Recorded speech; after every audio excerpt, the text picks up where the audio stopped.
Hello again. What we're going to be doing today, we're going to be making a Bakewell Tart. Again, this is one of the elements towards your final synopsis for pastry. And we've already made the Dalmatian pudding, and today it's going to be the Bakewell Tart. So what we need to do first is give our other equipment.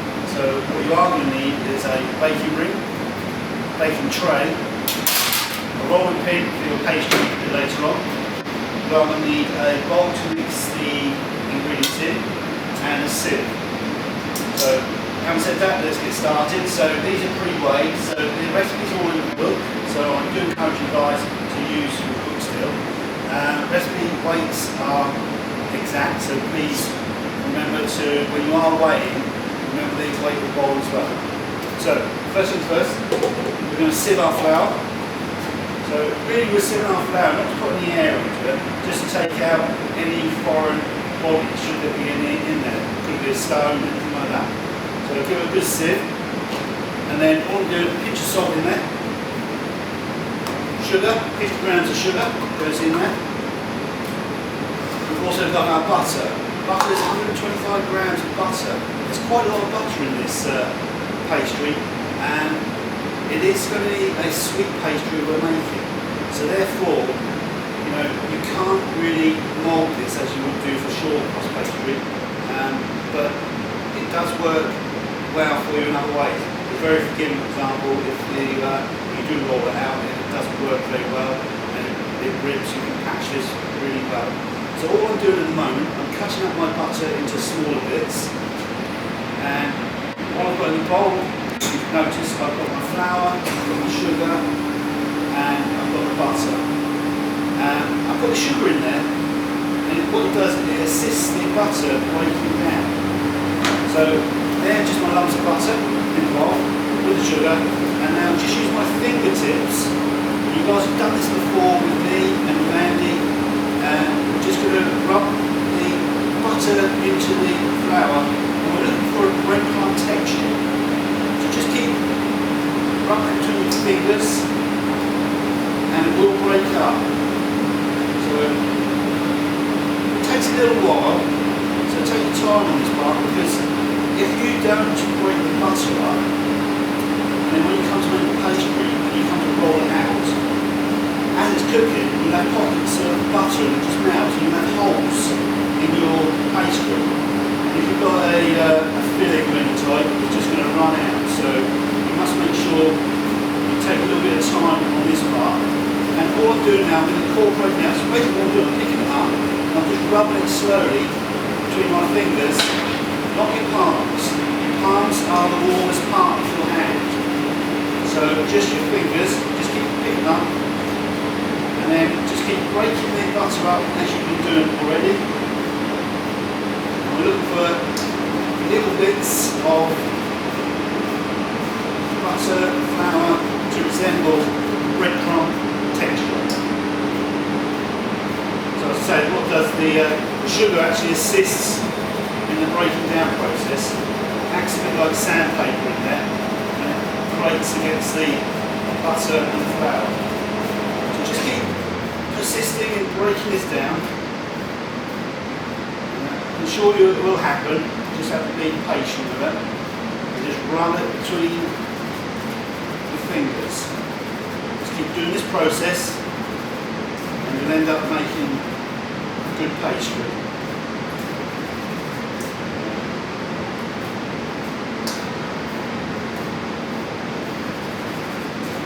Also, it's a good idea, before you start this process, is presetting your oven, and it needs to be on 200, or if you're using gas mark 5, and you need a hot oven for your pastry base to go into all the mixture in there.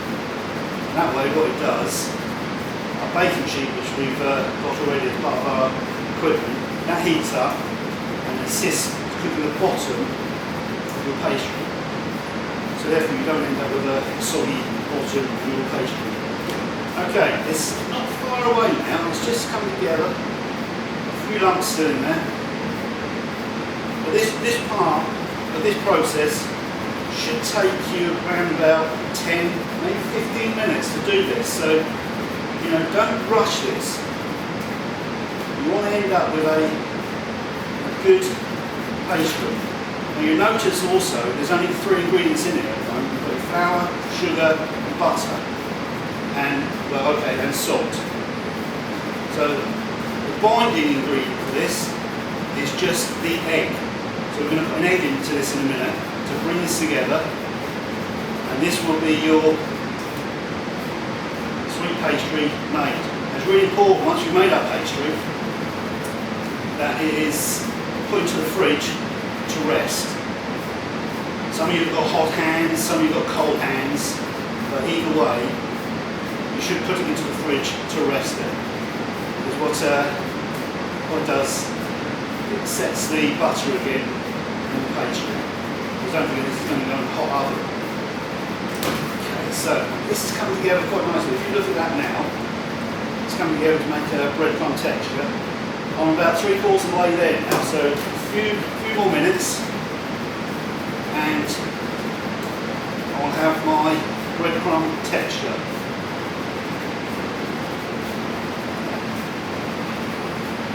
Right. Okay, so let's get to the stage now where I'm going to add my egg into this. And again, all the time, all I've been using is my run between my fingers to break down the butter with the sugar to make a breadcrumb texture. Okay. And some of you guys are going to have hotter hands. The danger is that if you get to this stage and you keep rubbing it and you're using your palms, not your fingers, and it's going to come together before you add the egg. And if that happens, we're making shortbread, and that's not what we're making today. So you have to, unfortunately, start again. Okay, I'm happy with that now, so wash my hands off. Okay, so there we go. So the breadcrumb texture, that's what we're looking for. So what I'm going to do now is my egg, one whole egg. One whole egg goes in there.